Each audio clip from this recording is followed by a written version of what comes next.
Recently,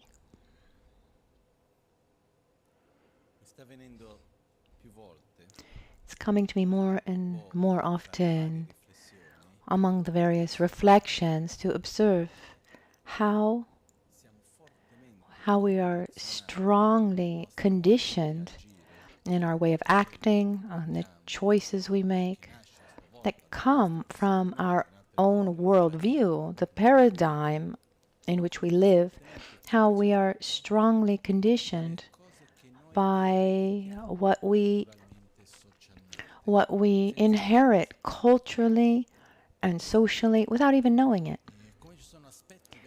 I mean, there are very important aspects that condition our choices and then our actions, and many aspects of our life that very often we're not even aware of these choices, not even aware of seeing the world in a certain way, because when we have a paradigm and we're not aware of having such a paradigm, we perceive reality as if what we perceived were the only reality.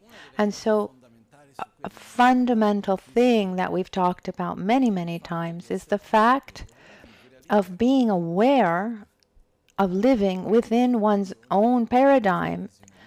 In other words, each one of us, we have our own worldview.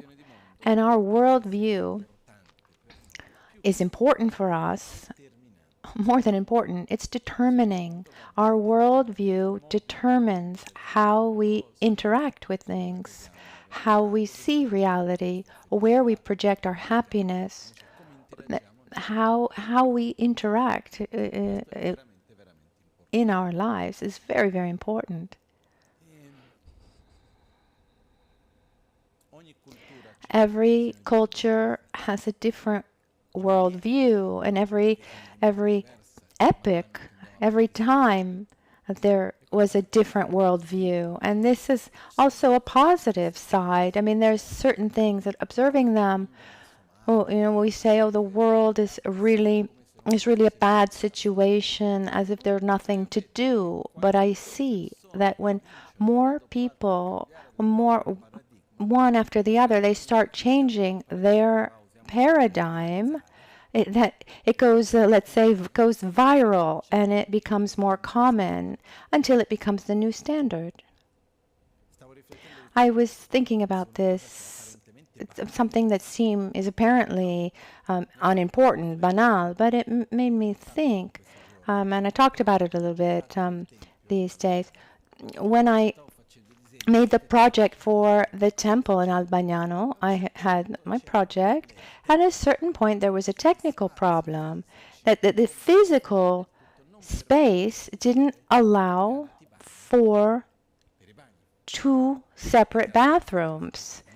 And so in the end, I just made one bathroom, and then actually the technician from the city came. He said, no, the bathrooms need to be divided, women's bathrooms, men's bathrooms.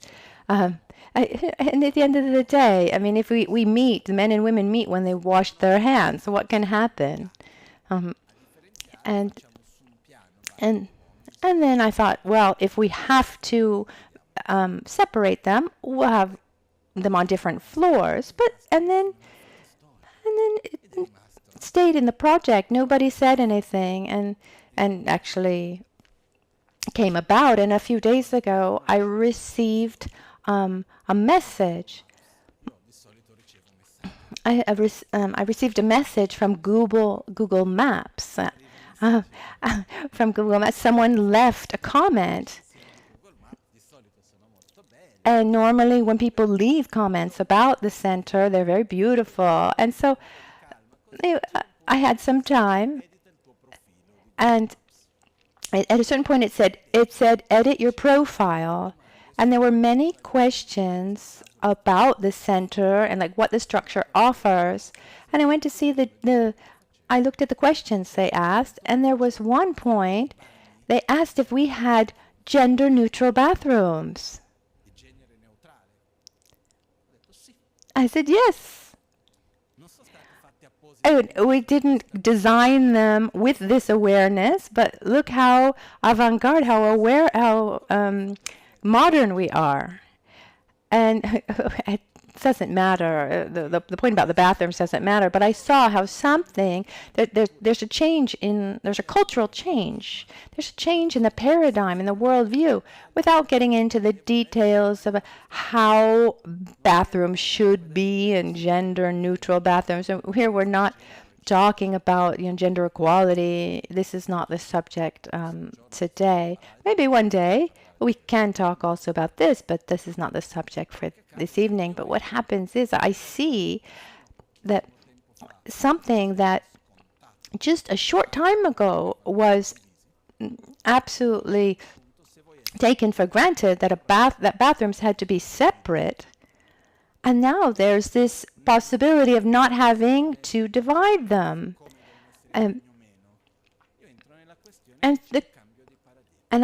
My point here is there's a change in paradigm, there's a change in worldview, and this doesn't come from one day to the next. It's a process, and it takes decades, where little by little, more and more people think in a certain way, and then things change. And what does this mean? It means that when I was born, and I built in those early years of my life, because in those early years we start to know things, to know the world, to know ourselves. We start labeling things. This is this, that is that. Once we've put the first labels on things, then we know what we think we know. So we read the labels we've given. So there's a period in our life where we form our worldview. But this forming of the world, but these are labels that are given to us more than things that we're inventing ourselves. But I see that I've received I've inherited something from the social cultural context in which I grew up, also my parents, etc. And during my life, my paradigm changes depending on my experiences, and so it is for others.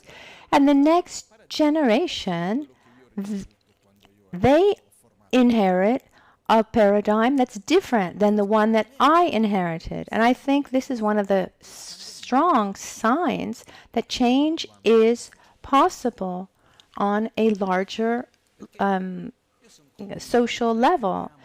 I'm convinced that we think we have a lot of freedom, but we have very little, not because we're controlled, but because we are strongly conditioned by so many factors. Our perception, our experience, our choices. No one is free to make choices, being free from his own past. No one is free from the social cultural context and the view, the view that one inherited. No one is free from the experiences that they've lived up till now, one's own traumas and one's own beautiful experience. And no one is free from the latest news that one received. We're strongly conditioned. So when we go judge something, and we're constantly doing that, every word we hear, every image we see, we say, it means this, it means that. We're constantly creating our own reality. And it's crazy how we are unable, and it's shocking really, we're unable to perceive something for which there is no correspondence within. I don't know if I'm explaining myself well here. It's said, for example, when the European colonizers, the Portuguese, the Spanish, came to the Central and South America, the indigenous people, it took them weeks to actually see the ships. they were there, but they didn't see them. One might ask, well, how is that even possible? And tell you, I'll tell you two personal experiences. Once, I was walking in the woods near Albagnano. I was with Pete. Many of you have Peter Webb lives in Albagnano. He's the husband of my wife. Many of you know him. He is a specialist in permaculture, amazing person. So walking with him who was describing things, or he would say things like, "You hear there's a lot of lightning, because where there are these kinds of plants, there's a lot of water, and where there's water, there's a lot of lightning." You see, and then we looked, and there was a tree that actually had been hit by light, and he started showing me things. And it was like going somewhere I had never been, because before going into the woods by myself was just going into a green space. And he was showing me things I had never seen before, because I then had some inner correspondence. And then the strongest example of this is like the story, I've told it many times, of the transformation cabins. To make a long story short, for Albagnano, we needed to make these electrical transformation cabins with an enormous cost, about 140,000 euros. No joke. I ask, have any of you needed to make an electrical transformation cabin at your house? Anyone? And when they told me that we had to do this, so what did I say? I said, that's not right. I don't know anyone who's had to make a transformation cabin. And the worse even, I was saying, they don't exist. I've never seen any. I mean, have you seen any around? And I told the architect, I've never seen them. And the architect was saying, no, they're everywhere. And I was saying, I was convinced. I said, it's not true. I've never seen them. And then just a few days later, and he had explained to me how they were, I started to have this concept within. And then I drove from Albagnano to Malpensa, a road that I'd taken thousands of times. And I remember I was driving by myself, and it seemed like a sunny day after the rain, where these transformation cabins were just popping up like mushrooms.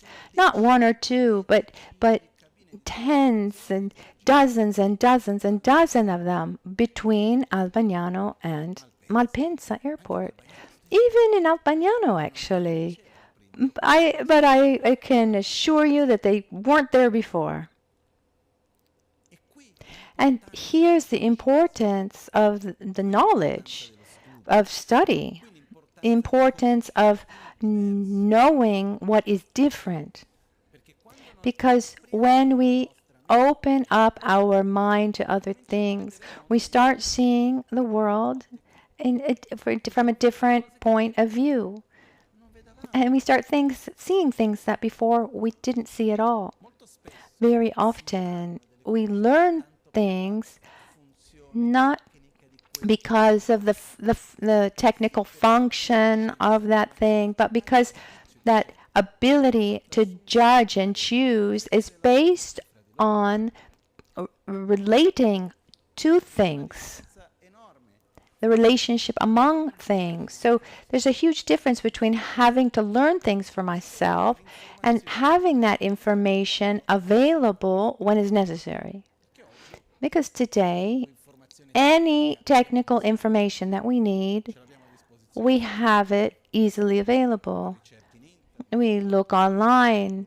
We talk to artificial intelligence. In a minute, we have the answers to just about everything.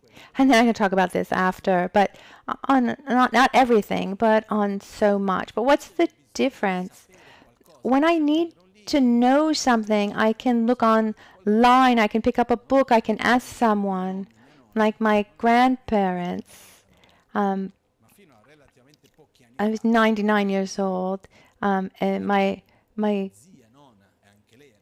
and also my great aunt, and the sister of my grandmother. They studied physics. Actually, they disciples of Einstein, and so my grandmother and my great aunt, they were incredibly curious about so many things. And I remember when they came to Albagnano, they would ask everything. Why is a Lake Maggiore called Lake Maggiore? What's its story?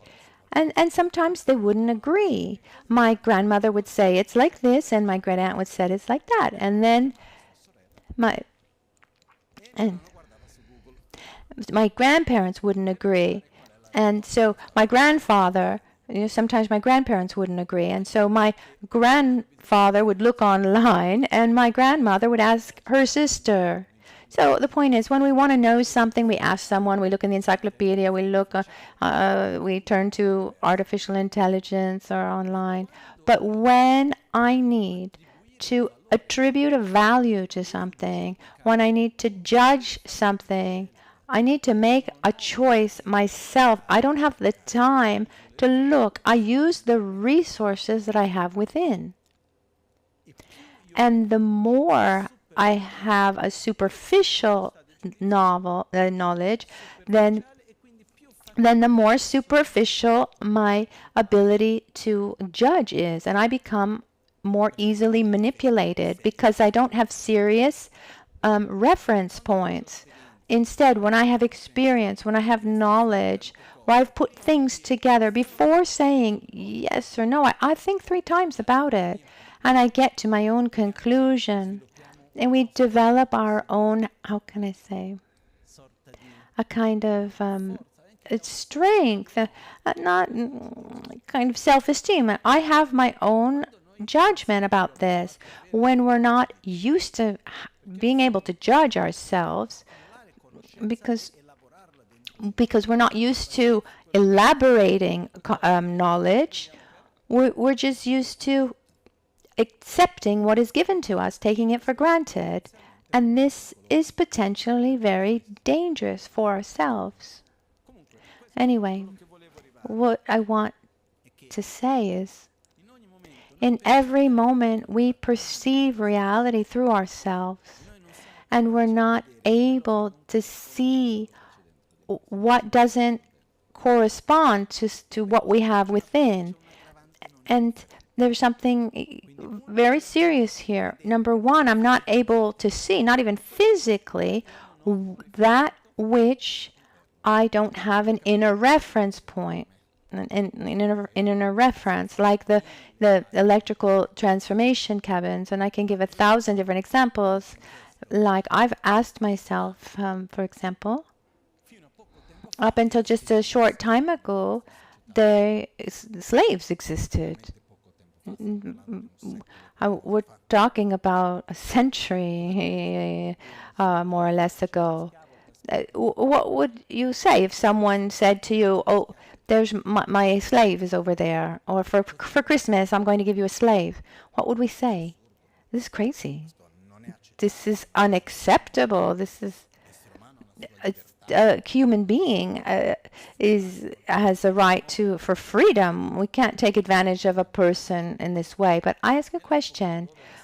In the time where slavery was normalized, a strange word, normalized. What does that mean if something is normal? It seems that if it's normal, it's fine.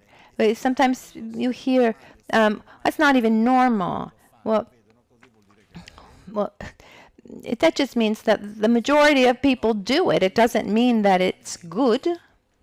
Sometimes I think, oh, it's not normal. I think even better. But what happens is when it was normal to have slaves in a certain social cultural context, the people who had slaves, were they all bad people?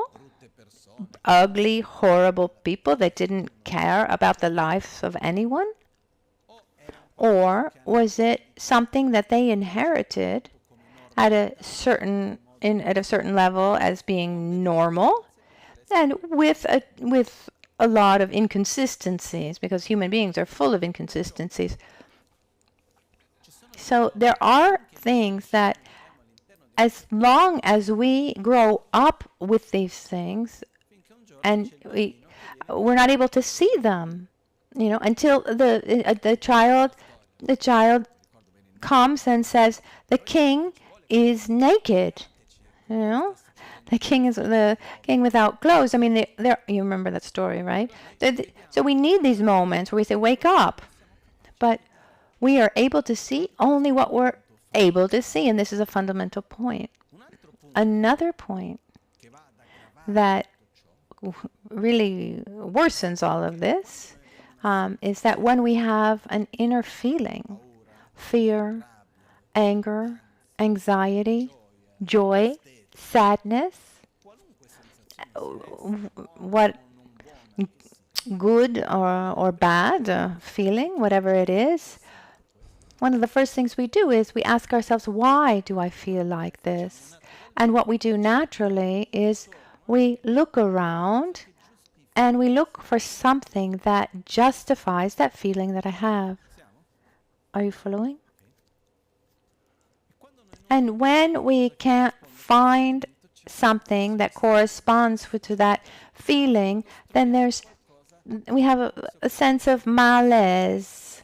Instead, when we find a reason, we relax a little bit. So we're constantly looking for a coherence with our feelings, not necessarily logical, but what we feel. And so what we do is we look realities around us to justify this feeling, to look for that correspondence, and then we create situations so that we can, even being unaware of it, to try to justify those feelings. So if I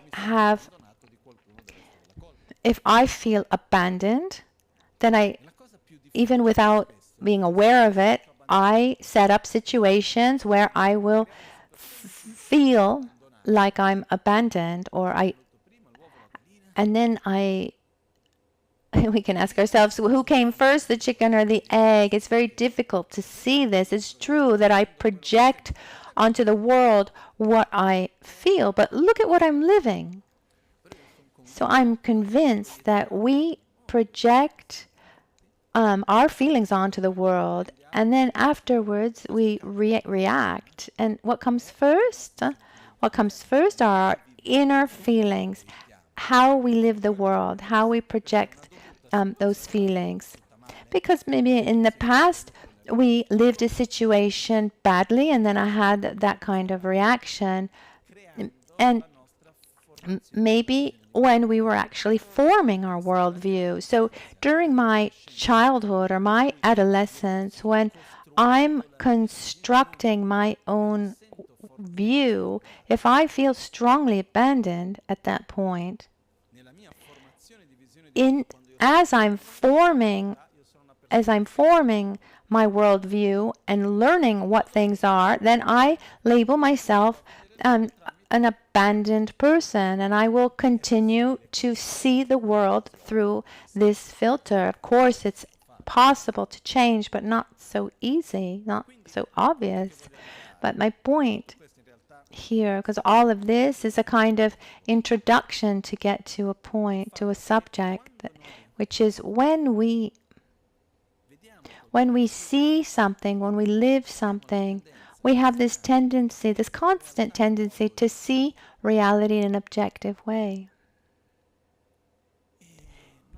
And I don't know, how often have you ever been with someone who thinks differently than you, or maybe even really differently than you? What's our tendency when we see that we're in front of someone who thinks very differently from us? Is to oppose. Because you're wrong. Because if you think in a way that is so different from the way I think, it's a threat. Because I want reality to be the way I see it. But from my point of view, when we're in front of someone who thinks differently from us, it's positive, because if we get into a real dialogue, a constructive dialogue, the possibilities are two. Either I reinforce my own point of view or I change my point of view, because I see that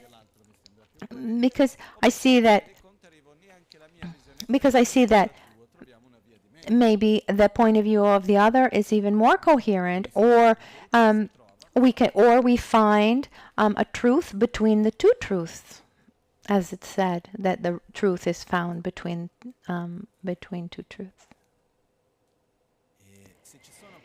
If there are people that are in a conflict and we're neutral, and then they come to talk to us, and we try to listen well, is it possible that we tell each one that they're right? It could happen, because from one perspective there's a level of coherence.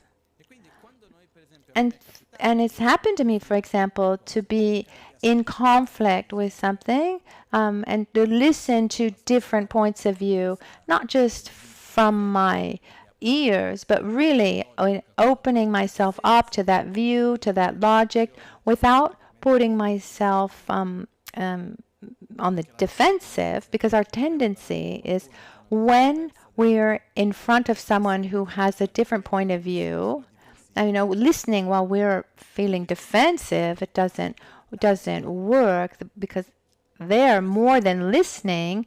It's almost as if almost every word that the person says is a point for a counter argument. I don't know if that's clear. No, really, the times that I found myself in front of someone who thought very differently, and I allowed myself to try to see the reality through that point of view.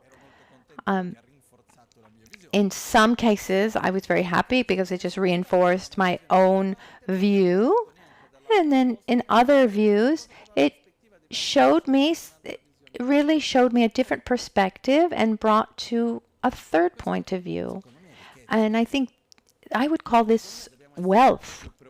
I think we should be much more worried about being around people who think the way we do, instead of being around people who have different points of view.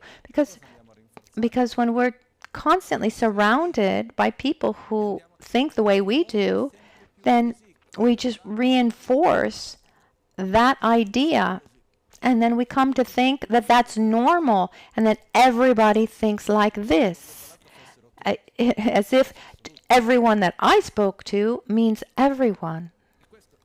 And this is one of the dangers of social media, because the algorithm, according to the algorithm, one receives information that is similar to what one looks for. I saw people, for example, who have a mature vision.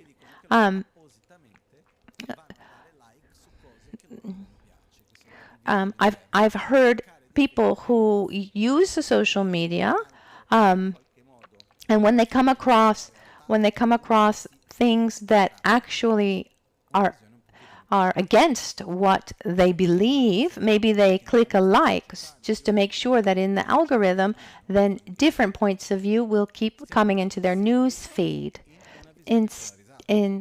As we see that among us, we have an incredibly polarized view among us.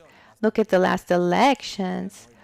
Look what happened with the vaccine here, and many other things too. We're polarized, and one of the reasons for polarization is because we have a very limited worldview. And this is something that we need to be careful of. Remember, what you see in the social media feed, that is not the world. that's a version of the world made expressly for you, to sell things to you, to to entertain you. I mean, this is the world made for you. Um, even if you look on, even if you go and look up something on Google, according to your own personal demographic, the result will be different. Who you are, where you live, your age, your sex. I mean, okay, but be aware that this is happening and that's not the reality. This is a photograph that is given to you, that's been adapted to your interests. This is how it's done, right? A little bit like the other day, I heard something that I really was surprised to hear. I was quite naive about this.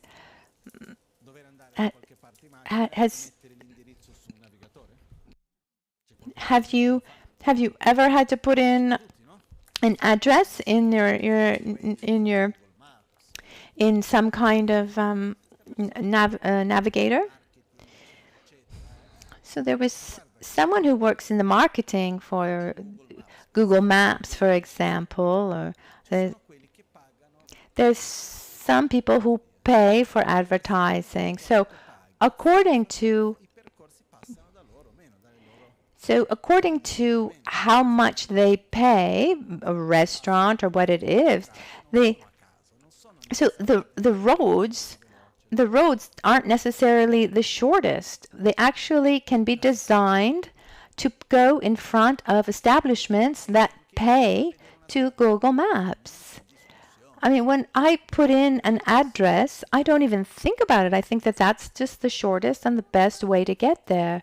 But it's important to think about this, try a different road. Why not? Anyway, what we're saying is, we were talking about polarization, that more and more we're getting into this polarized view of the world. So it's important to talk to people who think differently, to go to places, to different places, be open, because the more contact we have with people who think differently, then the greater our ability to judge and to understand, and the greater our ability to make choices. And what I see when there are situations that are particularly tense, conflicts, the stronger the conflict, the less we are able to see the different, and the less we're open to hearing different points of view. And sometimes listening to who is on the other side is like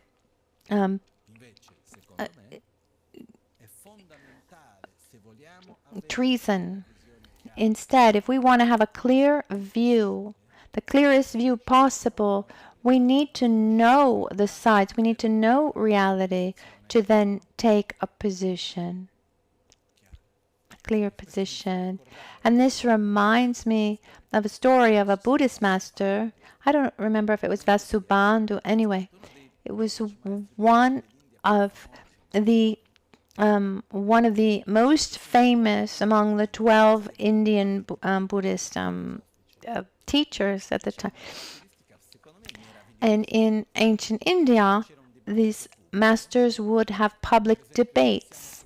So imagine we're here together and someone knocks on the door with a different worldview, different from what I teach here, and says to me, I challenge you to a debate on this specific subject. The law of karma doesn't exist, something different.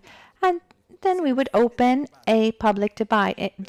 And if at the end I lost, which means I tell the other person that they're right and I contradict my own original probandum or my own point of view, then I would need to convert along with all of my followers, because truth is what matters more than anything. I think that's marvelous.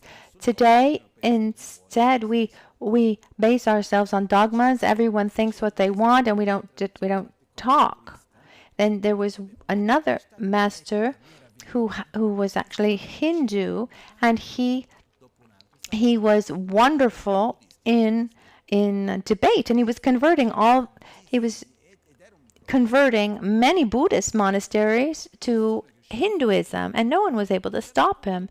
At a certain point, this master, this practitioner with great knowledge, said, to debate well with this person, I need to know him. If I don't know his view, then I can't really understand it well, and I won't be able to debate. So to debate well with you, first of all, I need to know you. Except that he didn't teach his worldview. He taught only to those that he trusted, and so this Buddhist master, actually, maybe it's very correct what he did. He dressed up as someone of an inferior caste, and went to the Brahmin and said, I'd like to offer my services as a servant in exchange for food and lodging. And so he dedicated night and day to what they wanted, and little by little they gained trust. And after something like 7 years, he began, this Hindu master started teaching him about his tradition, and started transmitting his worldview. And then one day he opened up completely and taught actually the most secret and important things. And he said, oh, thank you very, very much. One day he said to him, I invite you to a public debate. And so he actually won this public debate. And this shows us that if I want to talk about something, I really need to know what I'm talking about, because unfortunately, the modern way to just talk about things today is to highlight the weaknesses of others. I mean, have you ever seen a televised political debate? I don't even know what words to use. It's not a debate. It's an exchange of insults where one tries to find the weaknesses of the other. But if we're talking about public health system, the color of the doctor's underwear, who cares? I mean, but this is another subject. Yeah, my point is that to have a real debate, I mean, what's the objective of a debate for those who are debating and those who are listening, is to have a clearer world view. If we exchange ideas, the objective isn't to win. When I studied and I used debate, sometimes a Western person listening to a debate where they couldn't understand anything, and they would come and say, well, who won? There's no winner, because the objective isn't about winning. The objective is to expand our horizon, to understand different perspectives, because when you take a subject and you see it from all sides, then you know it better, and you see that things are not so black or white. There's so many shades of gray. So we should not be afraid of what's different. We need to open ourselves up and come into contact with those who think differently, so that we can come to a coherent view ourselves. All of this, because we started this because we said that we live our world or live our lives through our own paradigm.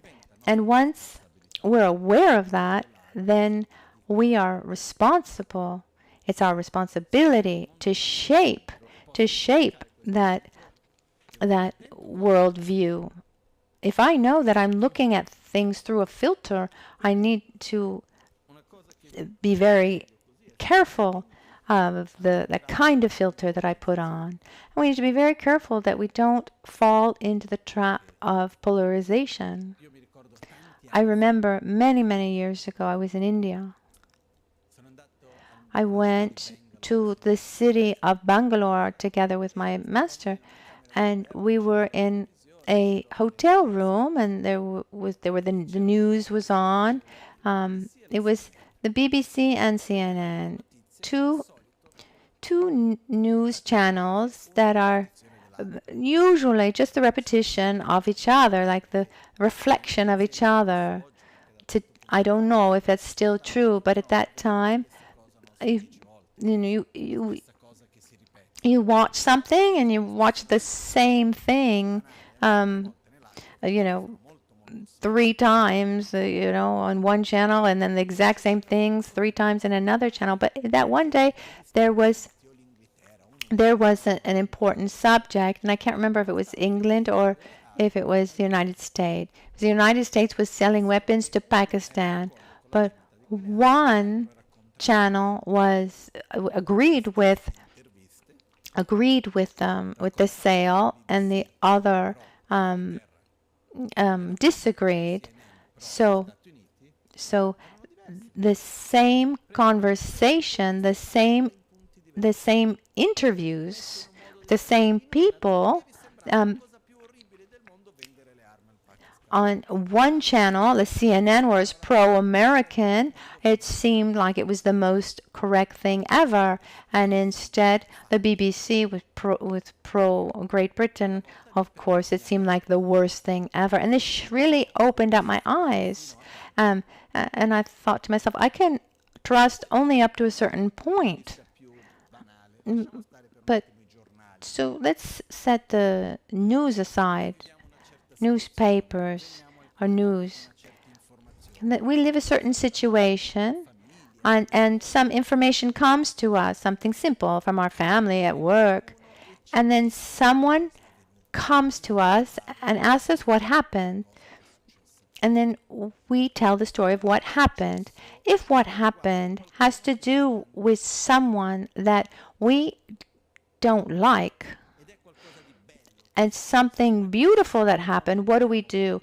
We increase those beautiful aspects, or do we minimize them, or are we neutral? Or if something happens to someone for whom we have a tremendous amount of attraction, and that person does something negative, we diminish it. Oh yeah, my son did this, but no. So when we tell a story, we have our own agenda. We're influenced by our attractions and our aversions. Absolutely, yes. Very rarely have I seen someone express information just as that person experienced it or saw it. It's not even like this happened, but I experienced this. I myself, I really try hard to not take my attractions and my aversions towards things, because it's the most natural, normal thing that we do. And then a news channel, a newspaper has its ideology. It's made up of people. So what they show me is not the reality. It's just a point of view of something that's happening. And with this, I don't want to criticize anyone. I'm just saying we should be careful that we're not really seeing reality.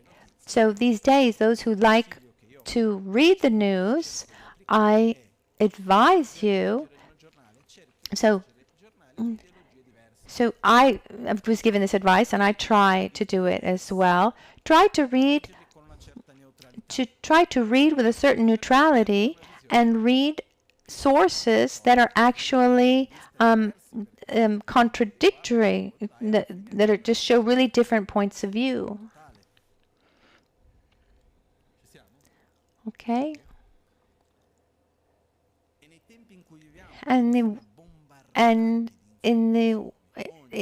Every day we're absolutely bombarded by information. We receive so much information. The other day, our friend, Dr. Friend Rohir, he said that according to certain studies, an average person receives the same amount of information that an educated person received in his entire life 500 years ago. Just that quantity of information that we receive, the things that have happened. The comparisons are not that important. The point is that we're bombarded every day with information, and this information shapes our worldview, and our worldview determines our sensations, our feelings, our choices, our interactions. And this brings us to this evening's subject, which is the law of karma that I touched on last week. There are two aspects. One, it's part of a paradigm, a worldview. So to understand the Buddhist worldview, one of the most important pillars that holds up this worldview is it's important to understand the law of karma. And then the other one, as we said, according to our worldview, our worldview determines our choices, and our actions of body, speech, and mind. Karma literally means action. For example, in Tibetan, they decided not. They don't use the Sanskrit word karma. They use le, and le means action. Karma means action. So we could call it the law of interaction, the law of action. And there is a law of interaction in physics that says wherever there's interaction, inevitably there's transformation, right? So now, karma, to understand it well, there are 4 fundamental characteristics defined,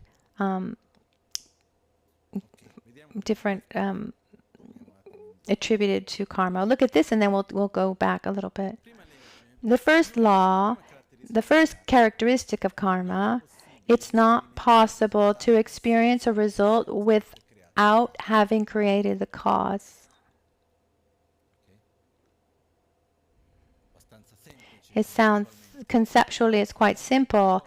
Anything that exists, it doesn't exist in an independent, autonomous way, but in an interdependent way. And if anything is like that, because there were different interactions that brought that thing to be like that. So there is no result without there having been causes. The second law, the second characteristic of karma, there are no actions that won't sooner or later bring results. Any and every action brings a result.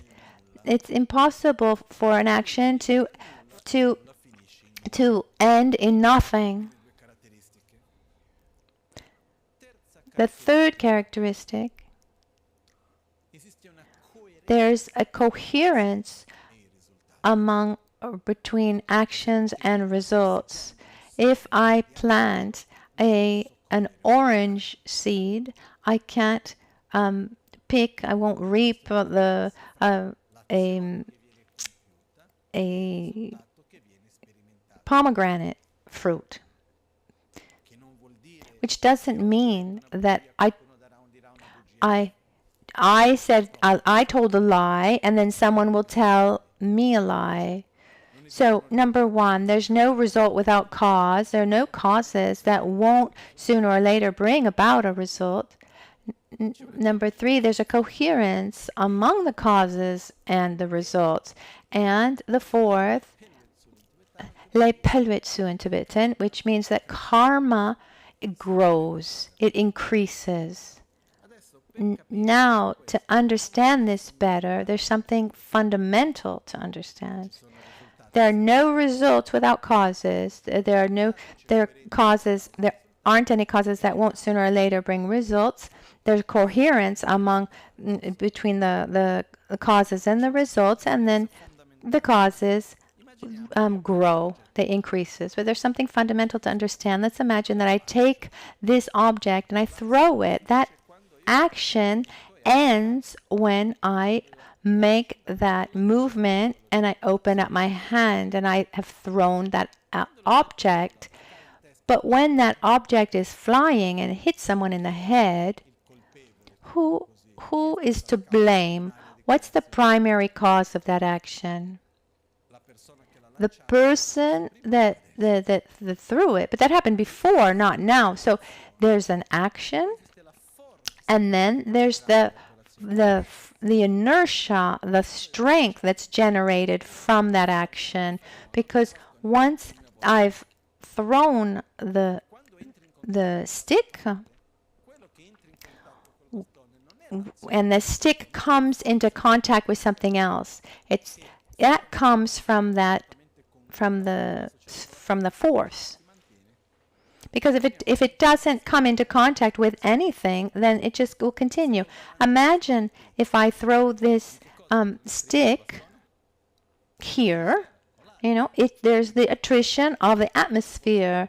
There's a force of gravity plus the atmosphere. There are actually two forces that are going to stop it. There's one that brings it down, and then there's one that will actually have it make this kind of movement. And instead, if there's some kind of block, then it would make this movement. Boom. There's this attrition. So then that force ends. The action itself is called karma. That force that is generated from that action, the inertia, is called karmic force. Legi nuba in Tibetan. And when we use the term karma, action, we actually make reference mostly to karmic force, because the results that I experience today don't come from the action. I receive the result I receive it through that karmic force. So, the action ends right away, but that generates an inertia, and that force goes on until it doesn't come into contact with something else, and then that creates a new experience, that coming into contact. So that fourth characteristic of increase is if I throw the stick, and if I throw this stick and I see it's flying, going through the air, and then I push it harder, then it goes harder. So if I keep making the same kinds of actions, I'm reinforcing that karmic force, number one. Number two, if I keep doing the same kinds of actions, I am creating a stronger predisposition within me to react in that way. So they increase, number one, they increase my habit of acting in that way, like a kind of imprint that we leave on the sand. Like the more often you put your foot in the same place, you make a greater imprint. That's the first. And then more easily you'll be able, you will more easily repeat that action. For example, in this present moment today, very often we experience things that don't come directly from the choices that we're making in the present moment.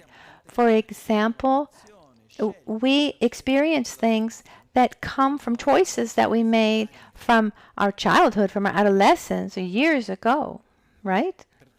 So I do something, and then that action continues, goes on. That karmic force, that inertia continues, and at a certain point it comes into contact with other choices, with other actions, and gives a result. This makes the difference between action and condition, cause and condition. The initial action was the cause, like planting a seed. At a certain point, I add water. That water is a condition. It's very important to understand that the condition. No, let's just take a step backwards. Any action, any karma, any action, any interaction, be it physical, verbal, or mental, is both cause and condition, and also result. Let's give an example to understand this better. Think about a man. A man has a child. So this man is a father, right? Yes. But he's a father of that son. But he's also he's a son himself. So he's a son of his father, but he's father of his son. So he is both father and son. Of course, being father and being son towards the same object is impossible, but you can be father and son towards two different objects. Similarly, the same action is cause. The cause is something that will happen in the future, and what I do in the present is something that I will experience in the future. That same action is a condition that ripens a cause that I did in the past. And at the same time, it's a result of other interactions that came before, created in the past that are showing up now in the present. Is that clear? Let's repeat it again. Cause and conditions. Cause, conditions, results. The same action, the same present moment. Let's say that I have a feeling of gratitude towards someone and I speak kindly to that person. That action of body, speech, and mind, that it is pleasure, did it come from nothing, or is it the result of many other previous actions? It didn't come from nothing. That act of kindness is a result of something that came before. That act of kindness interacts with other people. So it's also an external condition for others, and also interacts in this present moment with myself.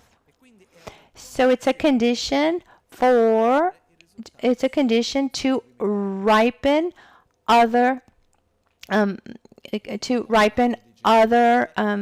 karma for the future. So interacts with others. It interacts with something within myself from the past that then manifests something. And at the same time, I am planting a seed for the future. In other words, in every moment, in this present moment, I'm activating the past and creating my future as I'm experiencing my present. This is the law of karma in just a few words. Karma is not a synonym of destiny. Sometimes People say, oh, this is your karma. Oh, you've got such good karma. It's not like this.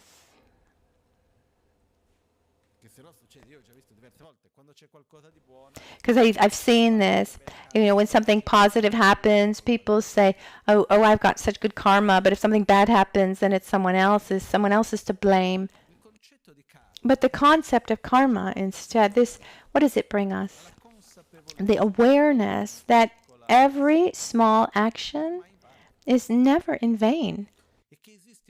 And that there's a deep connection and constant connection between past, present, and future. They're all part of that same flow.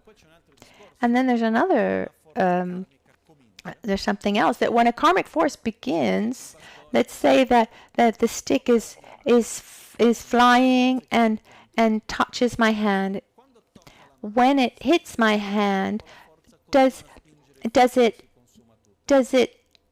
end right away, or does it keep pushing until all of that strength it gets used up? I mean, if it's really, really strong, then we will feel it. Similarly, when we come into contact with a karmic force generated in the past, it's said that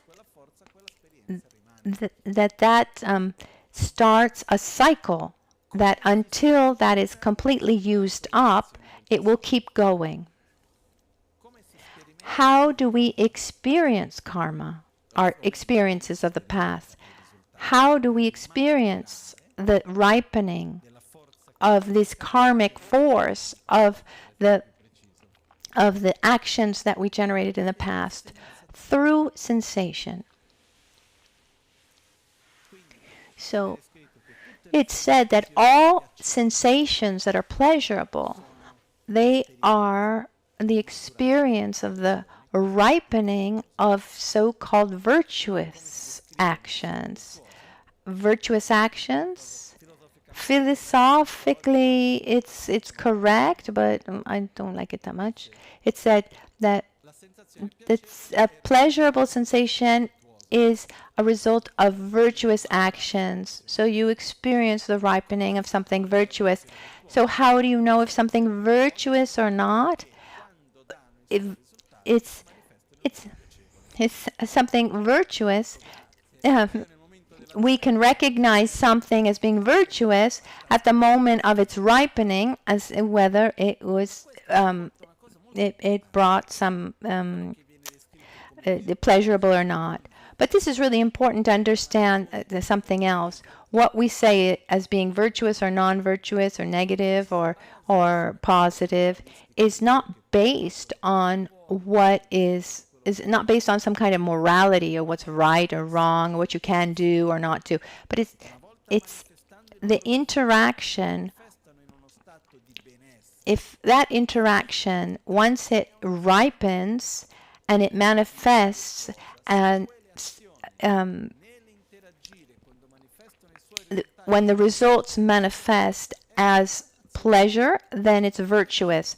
Instead, if it manifests as suffering, it's negative. So what determines a positive or a negative action, and it's not about, oh, Buddha said this or Buddha didn't said that. I mean, Buddha actually made a classification of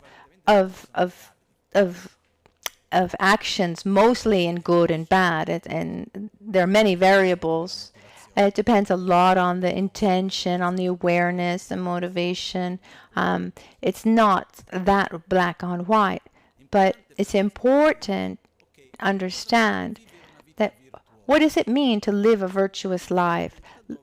Living a life where one's own actions bring one to a state of mental and physical wellness, and a non-virtuous life brings to a state of suffering. It's simple. It's important for me to see this. It takes away this idea of virtuous, non-virtuous as being something imposed or something moralistic, what we cannot do. No, I mean, what determines, it's not a judgment. what determines it is our own personal personal experiences. Like a healthy lifestyle or an unhealthy lifestyle is you can see that based on the results of being having good health or not. Sensation are of three types, and so they're pleasurable sensations, and so they're positive causes, they're negative suffering, so negative actions, and then neutral feeling and neutral actions. And then also actions are divided into actions of body, speech, and mind. And we could include, we could say there's also the digital actions, but digital actions are both the physical actions and verbal actions. So when we talk about karma, it's not about, how can I say that this is our destiny. Every once in a while, there's a way of seeing karma that is not correct and can bring you to the wrong idea. That has to do with that first characteristic, which is you can't experience something without having first created the cause. So, for example, I'm walking down the street and someone just starts punching me. Oh, I lived the result. No,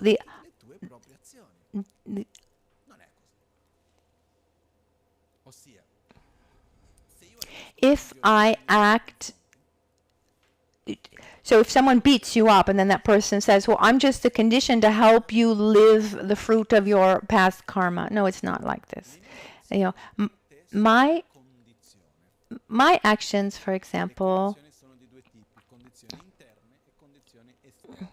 my actions towards you can be a condition for you, and our conditions are inner conditions and external conditions. The external conditions, the people we meet, the things we do, and the world around us.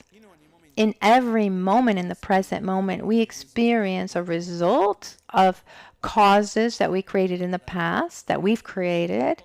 I can't live a result of causes created by someone else. You're not able to take someone else's karma. I've heard this.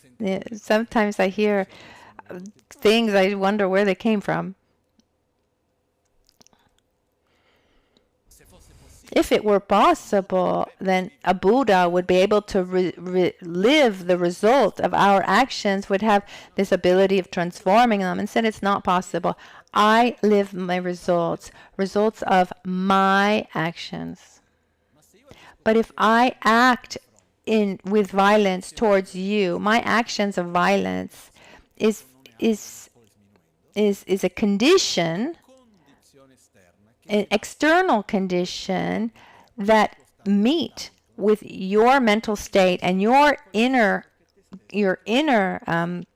conditions that come together with your past karma, your past actions, and that results into how you live that experience. And this does not take away any of the responsibility from the one who did that violent action.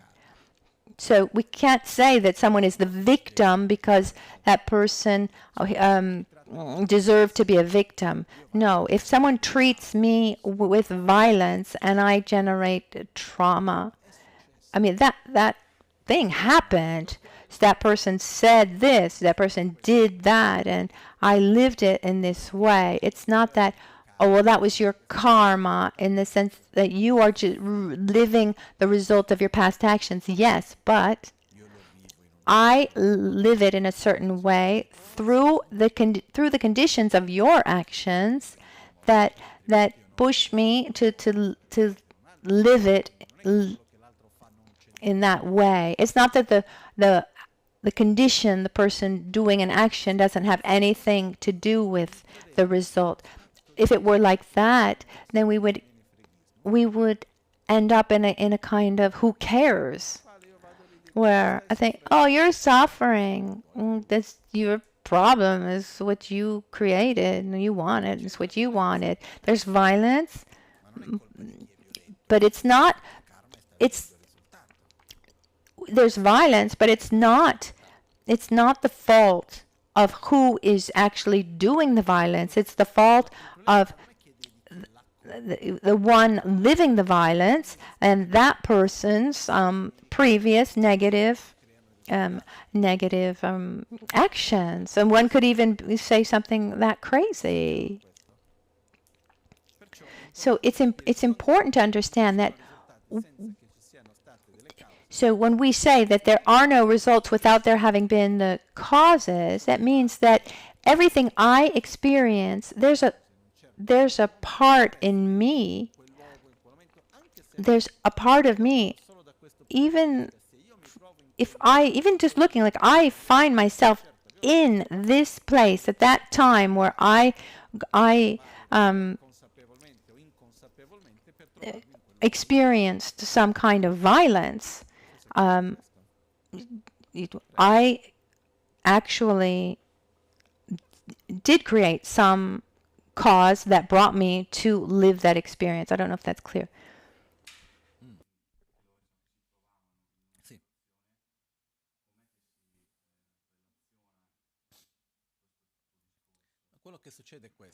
What happens is this. We very often, and now we're going already to an extreme and very strong example. Very often we live situations that completely dependent on other people's choices. And what happens is,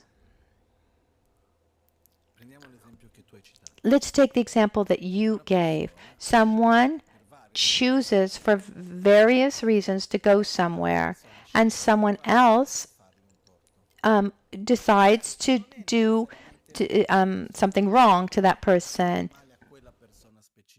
Maybe that person didn't want to hurt that person specifically, or maybe just wanted to hurt somebody. I don't know the details of what happened, but there are two possibilities. Either I want to hurt you, or I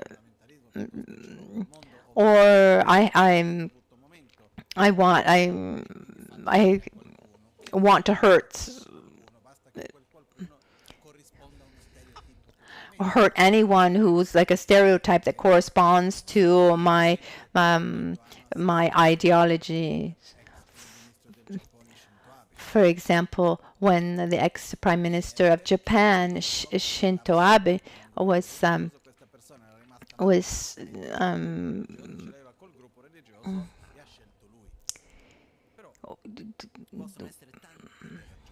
when they tried to assassinate. Anyway, there could be many, many reasons, but here we add up two reasons. The person who acts violently, who chooses to go somewhere that is against a specific person or a stereotype of a person, and the other person chooses to go somewhere and chooses to do whatever it is, and then they end up in the same place at the same time.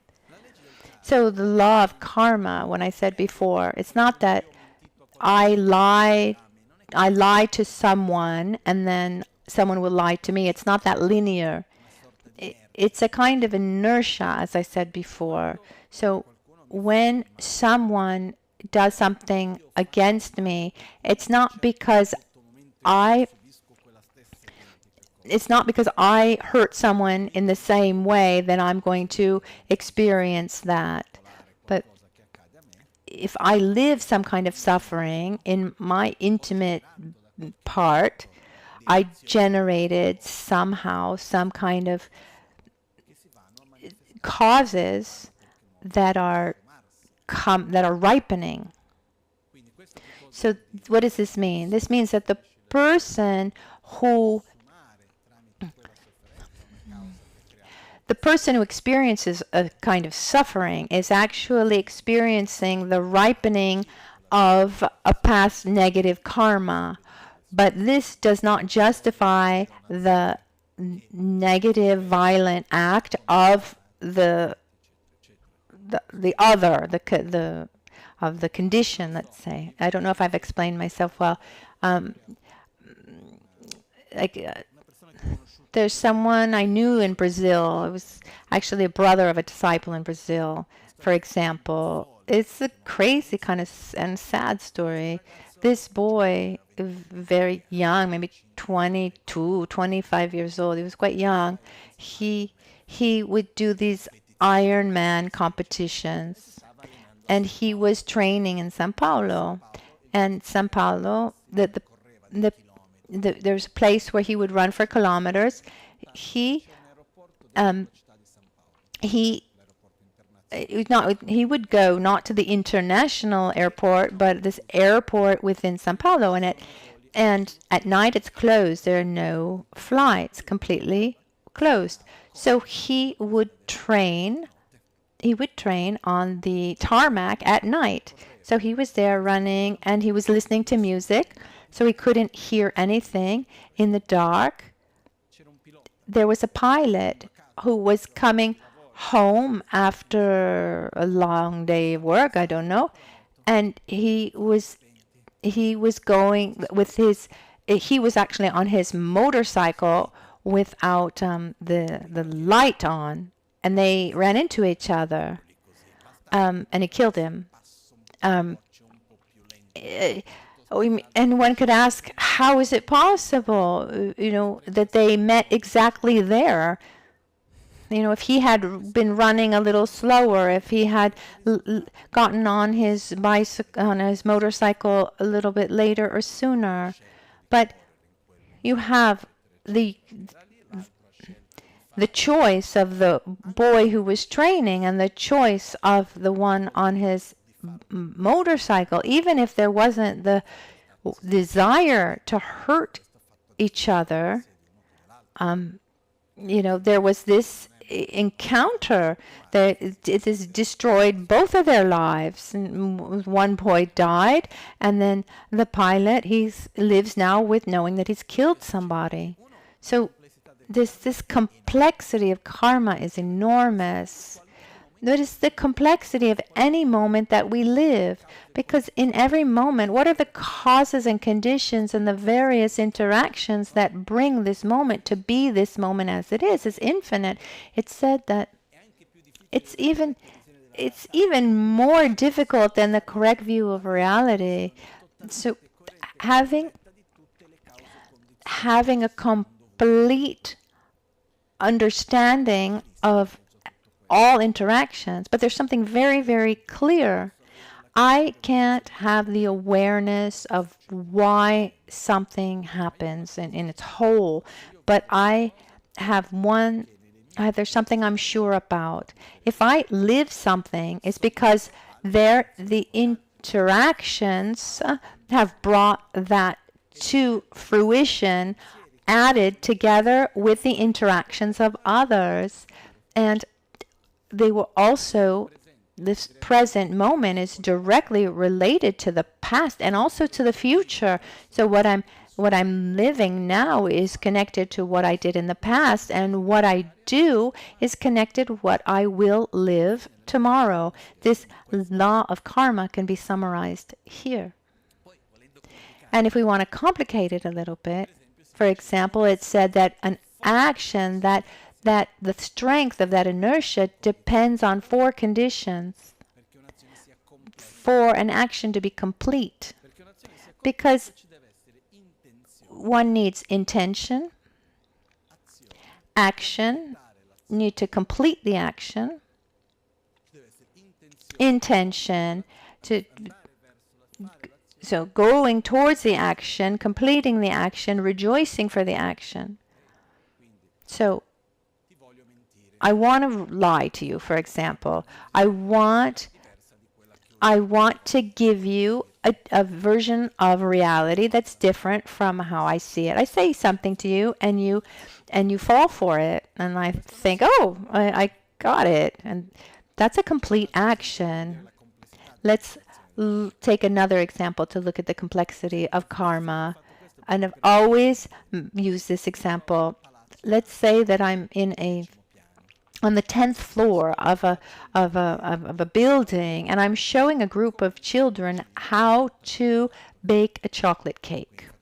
And so we make this beautiful cake, and we put it in this electric oven, and then at a certain point, the electric oven catches fire, and toxic smoke comes out, and the door to the kitchen is closed. There are 30 children in a small kitchen. I don't want that toxic smoke to hurt the children or me or for the kitchen to burn down. So even just burning my hands, I pick up the electric oven and I throw it out the window. But there's someone who's walking below. It hits them on the head. And I've killed that person.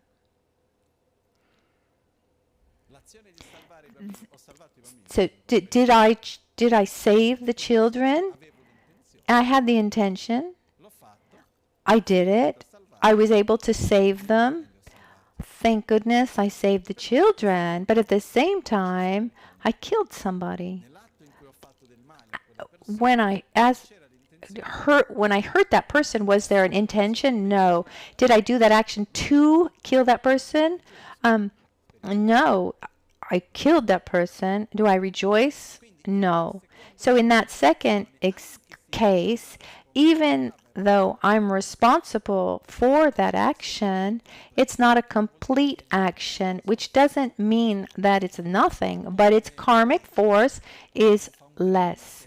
It's like if someone commits a crime, if they did it with intention or not. I mean, the law of karma is quite similar.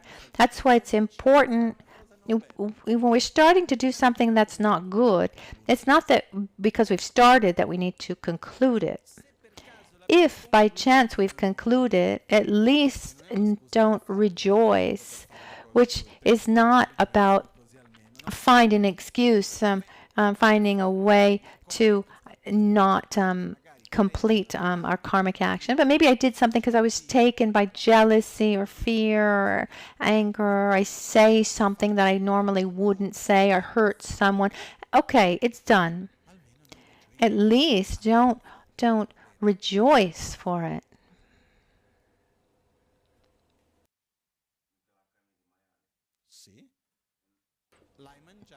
Okay, like you ate that thing.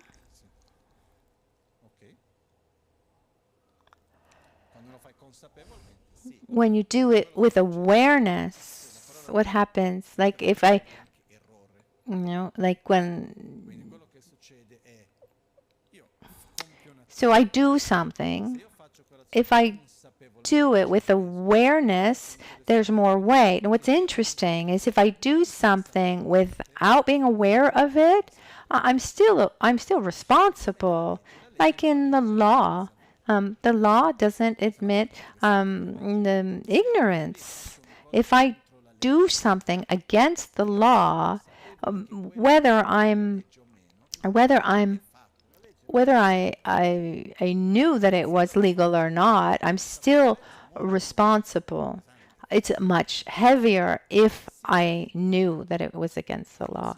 Similarly, when we talk about the law of karma, if in my interaction I hurt someone, the example I gave before, if I'm aware or not, that action is done, that interaction came. It's clear that when I do it with awareness, that weight is much stronger. So it's important. It's important, especially with the positive actions, to go through with all four aspects.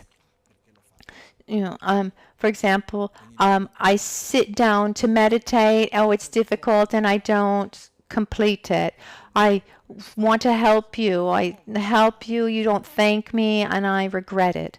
No, it's important to complete positive actions with these 4 characteristics. Another characteristic of the law of karma is when we talk about karma, we talk about this inertia, this karmic force.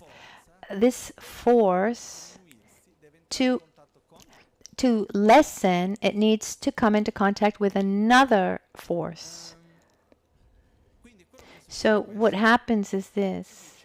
It's said that when I complete an action and then I regret that action, we're not talking about feeling guilty, but recognizing that we have made a mistake. And we know that if we found ourselves in that same situation, we would not repeat it. So somehow we are openly admitting what we have done wrong. When we do that, it's like redirecting ourselves to the opposite direction of the direction of the action. Instead, if we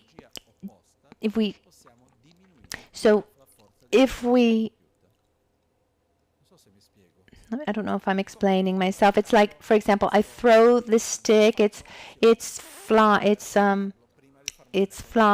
and then I do another action that's like the counter acts that force to block it, and this is called purification. So here we highlight a non-virtuous action, and we do the opposite action, so that we stop that karmic force before we experience the result. So it's possible to experience the result of a karmic force when it ripens. I think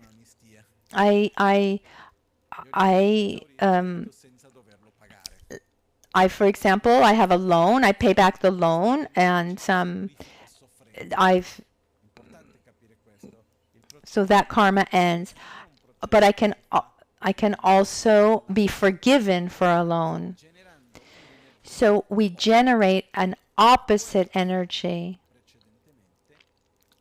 opposite to the one that was done previously, through regret, this feeling, this of awareness, this feeling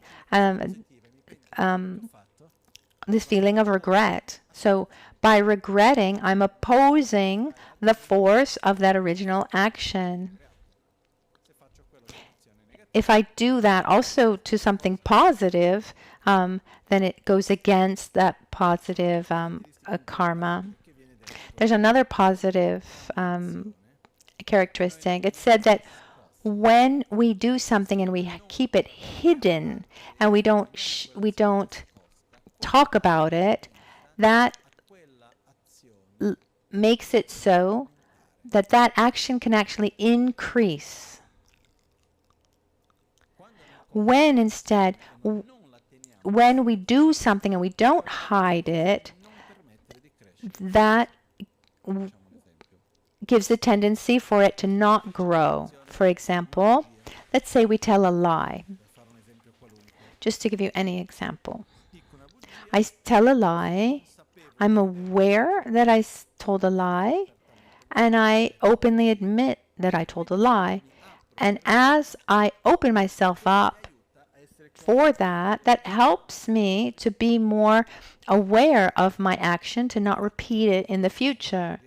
If I do something positive, I meditate well in the morning, and then I go and I say, oh, this morning I had a great meditation. Don't do that, because in that case, if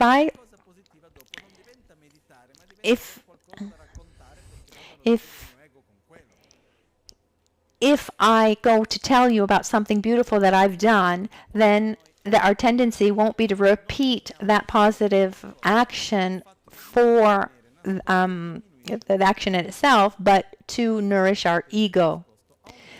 So instead, if we keep it hidden, that it increases the weight of that action. So we shouldn't, the positive things that we do, we shouldn't go around telling people. The negative things we do, we should be able to openly admit.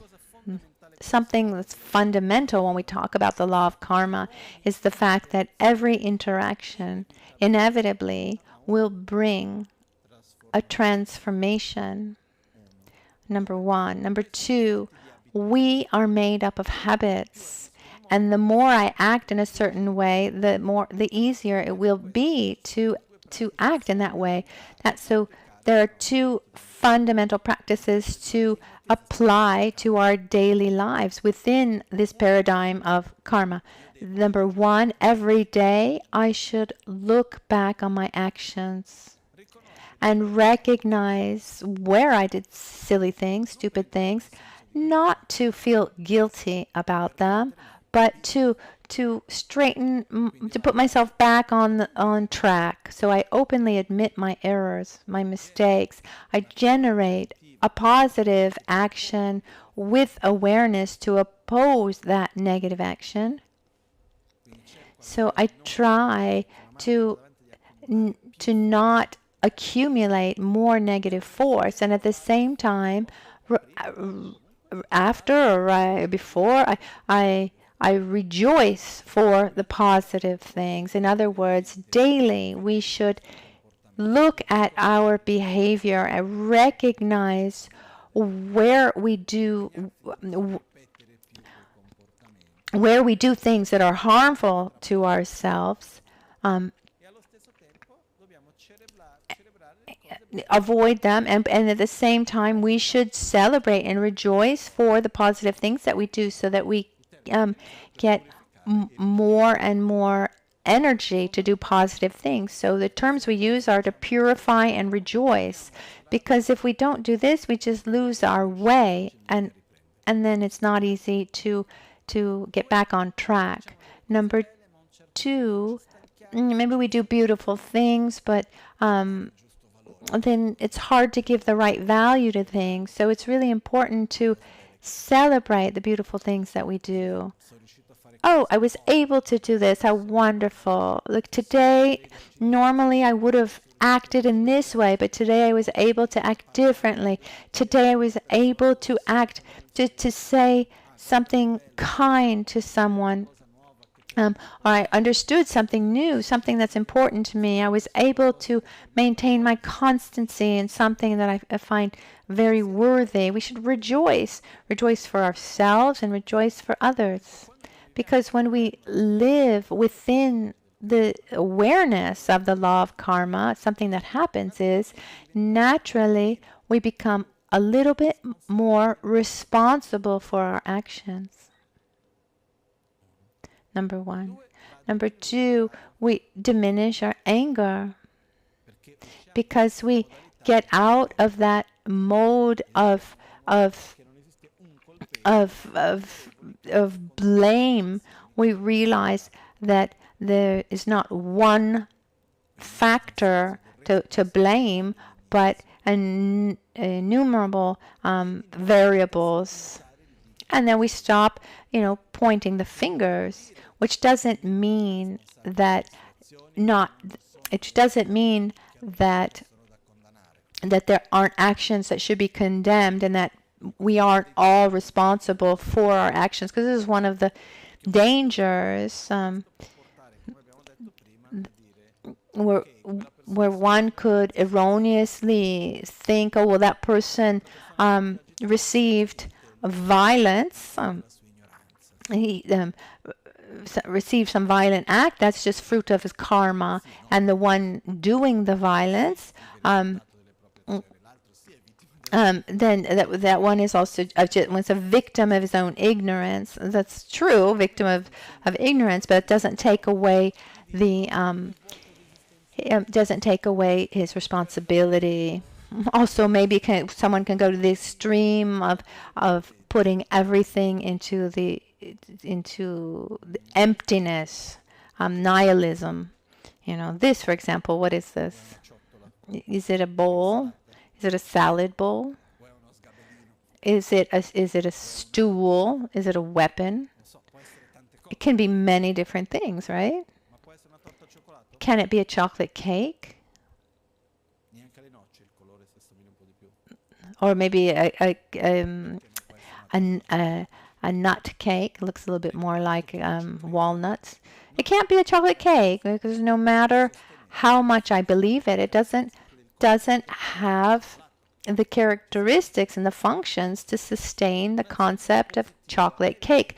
So a positive action needs to have the characteristics and the function that sustain to sustain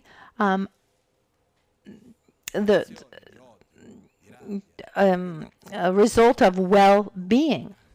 And this does not happen through an action of violence, regardless of how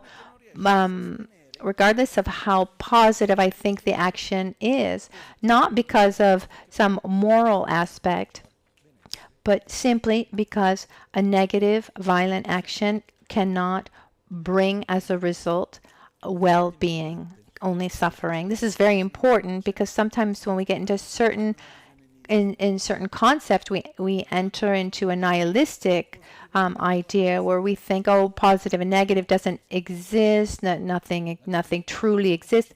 The law of karma brings us that everything is interdependent and has a tremendous power. Every choice, every thought, nothing is ever in vain, and nothing comes from nothing, and nothing ends in nothing. This reminds me of something too. Once I was in India and I was about to go on a trip, and I went to my master Ken Lakmala and I said, Ken, I'm leaving for this trip. Can you see if the date is astrologically beneficial? And he said, no. And I said, why? He said, no, I'm not going to look. I said, but you know how to see. You know how to look in the Tibetan astrology. I mean, Tibetan astrology is very practical. There's like a day that is positive for travel. I said, but you know how to look, right? And he said, yes. And why won't you look? And he said to me, you already bought your ticket, right? And he said, what he taught me was, he said, you already bought your ticket. If I tell you that if I tell you that it's a bad day for travel, would you change your ticket? I would say, no, who cares? And he said, if it comes out that it's a bad day for travel, the influence that your mind has on yourself is much greater than the influence of all the stars to put together. This doesn't mean that there isn't an astrological influence, but what has more weight is our own mind, our choices, our actions, our words. These have a greater influence on us, which doesn't mean that we are not influenced by the choices and the actions of others, but our own inner influences have much greater weight with regard to what we experience. So we're conditioned by the context, by society, etc. And going forward, it's explained that a society, a situation is a result of collective karma. What is that? Collective karma is not a kind of collective destiny. Collective dharma is together we have many similar thoughts, and we do certain actions and choices, and we influence each other, and we create a certain equation. What's the positive thing in the middle of all this? That no action is in vain. Every small number in the equation changes the result. And this brings me another fundamental point with which I want to conclude this evening.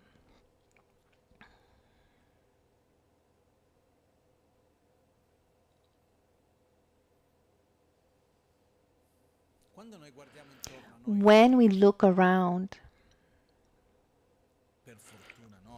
for our great luck, mostly through news, like what happens in the world, unfortunately, there are many, many horrible things. Wars. In the world of news, there's the what's new that takes up a lot of space. But we know that there are many, many horrible things that are happening. Recently, we have the conflict in Palestine, in Israel, Gaza. There's the war in Ukraine. There, the earthquake in Afghanistan. Before it was the war in Syria. We can go on and on talking about all the negative things that have happened. And in front of all this, what I see, what I believe, is that the macro is a reflection of the micro. This is one thing. Human being never acts in the society. What happens in a society is a reflection of what happens in the minds of that society that adds up.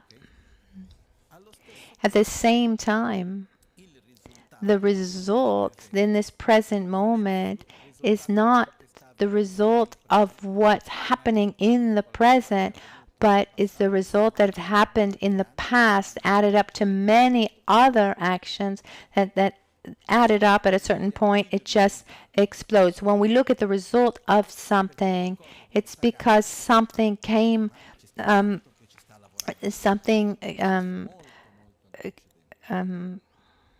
came up, came to float, and on every level, on a geopolitical level, on a familial level, on a working level, these are all results of many, many small things that add up, and at a certain point can just explode. And what comes to mind by seeing all this is that, number one, there's this feeling of not being able to do anything. I ask myself, what can I do in front of all this? And then another question comes. Obviously, it's of course it's important to stop all conflicts, because conflicts create more conflict, even within a family. I speak to you with aggression. Do you answer with kindness? No. We answer, we answer with aggression, and maybe it blows up a little bit, or we go to bed and then we let it just ease. But that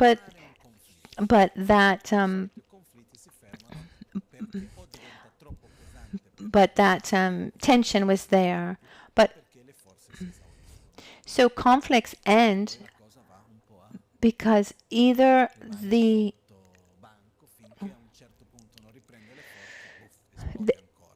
conflicts can end because we've exhausted our forces, or we resolve. So just looking at home, I mean, there's an enormous difference between constructing harmony or stopping a conflict. Even in a family, what's harder? Creating harmony is very, very tiresome. Creating peace requires a tremendous amount of energy. And it's not a question of a day, but a question of years. Just one moment after the other, gradually building this type of harmony.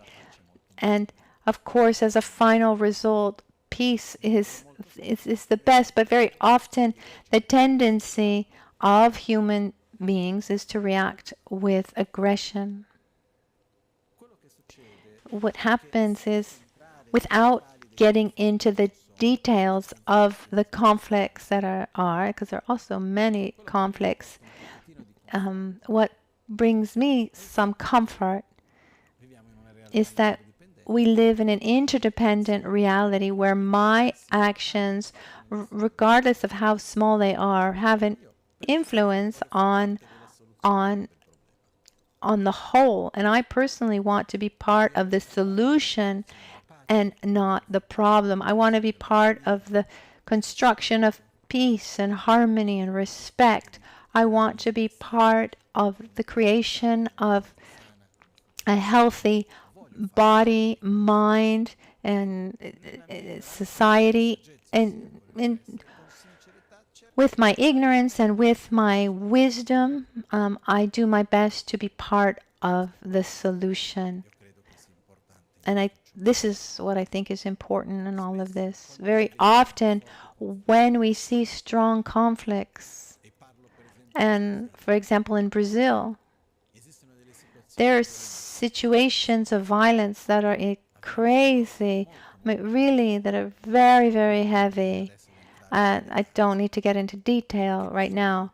And didn't come from nothing. This is the fruit of slavery, abuse, of things that have accumulated over a long, long time.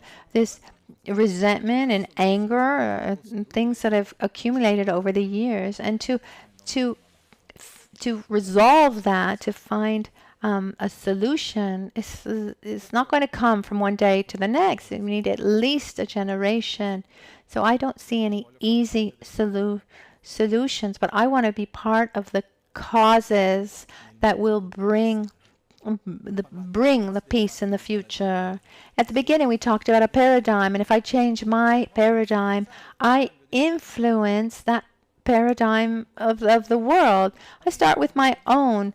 I start to live in a paradigm where it's more beneficial to cooperate than to compete, where we look for a solution where there's conflict and not the destruction of the opponent.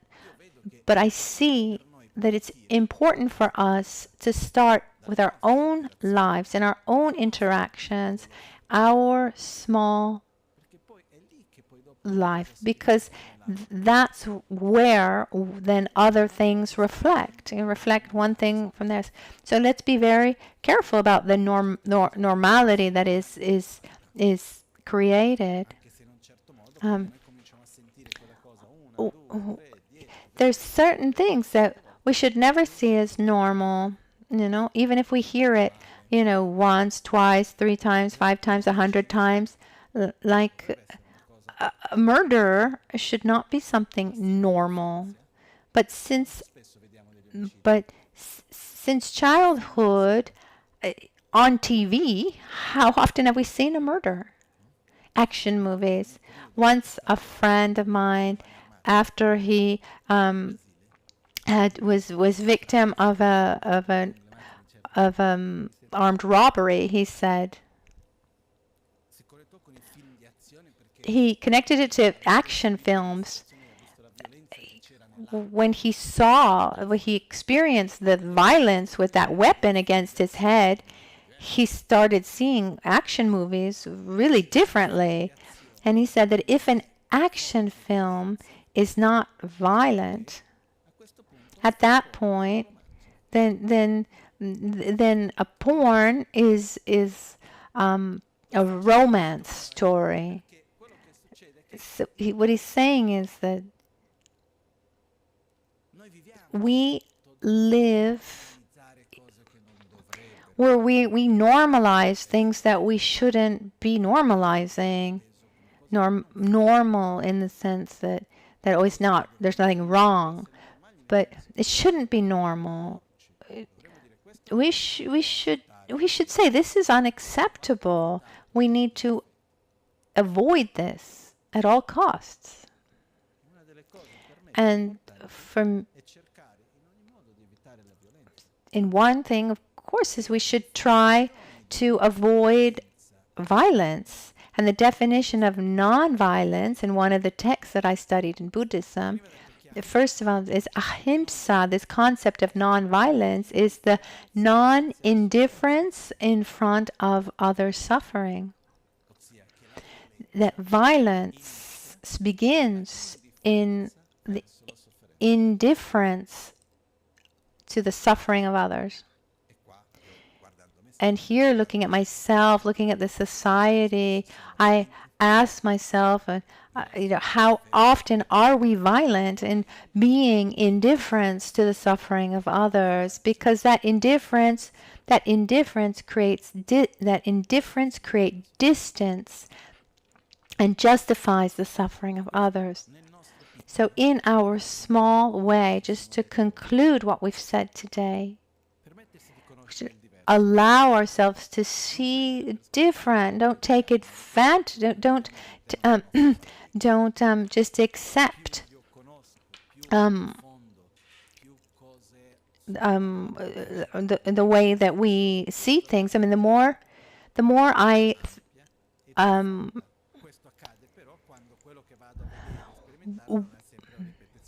when I experience different things, things that are not just the constant repetition of what we always do, and when we're not afraid of the different, then we enrich ourselves. And the actions that we do, they bring results. Our actions give results on an individual level and on a collective level. And so it's important to be able to act with awareness, to act towards the result that we want to obtain.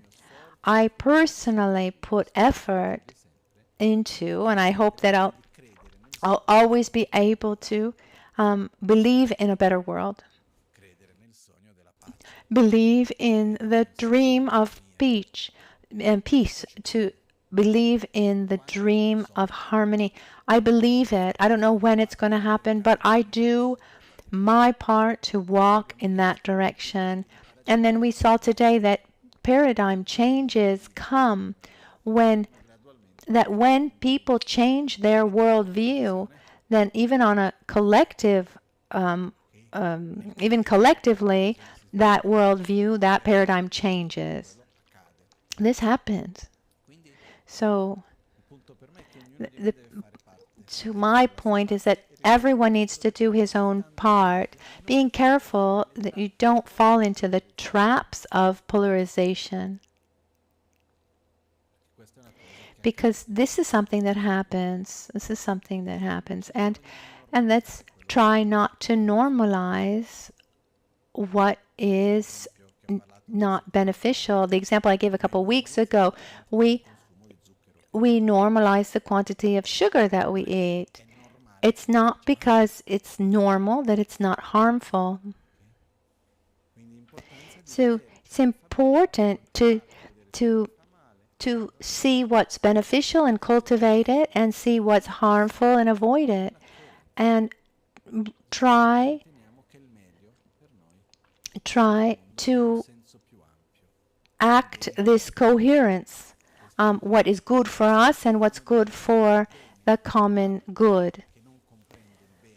Because if we work only for ourselves and we don't take into consideration the common good, there's something that's not working. So let's do our dedications now. Question?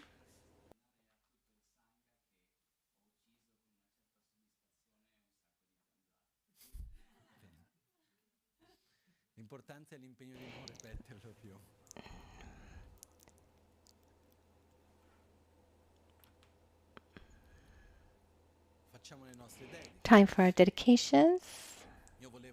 I wanted to dedicate, let's make our prayers and with these mantras dedicated to compassion, to wisdom, to the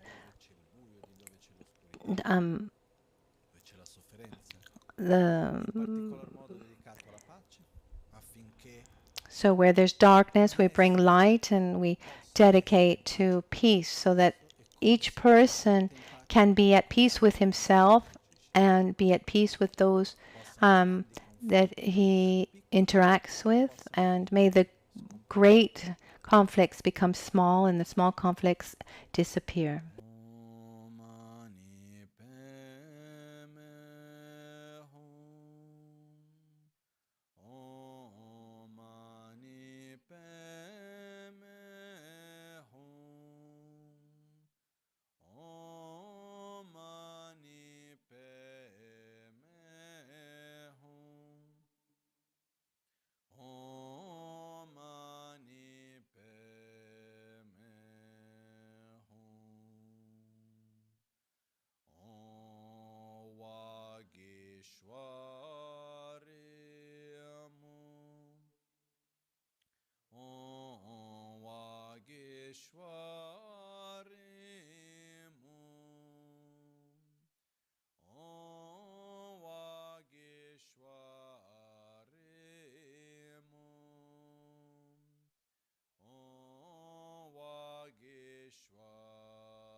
Simcho Rinpoche ma ke panam ke gyurche ke pa nyambra me pai kongne conto pelware shu possa la preziosamente pacifica May the precious mind of peace that has not yet been born arise and grow, and that which has already arisen continue to grow.